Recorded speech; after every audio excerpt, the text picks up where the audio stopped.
做这个保饼啊，自从我父亲去世过后，大概有15到16年了。2001年开始。嗨，你好，我是蒲方干，我是这家包饼店的第2传人，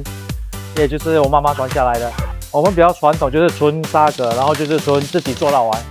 从几乎的脆粉啊，到料，还有自己的杯，我们还有2种杯，就是辣杯跟不辣的杯，都是几乎98%都是自己做的。我们每一天呢都是凌晨准备，然后第2天早上我们大概11点就开始卖了。嘿，这个都是传统手艺，我们希望是传统手艺可以留下来，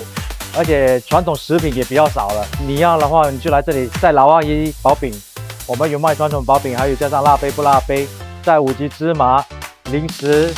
巴萨与小贩中心Bukit Timah Interim Market and Hawker，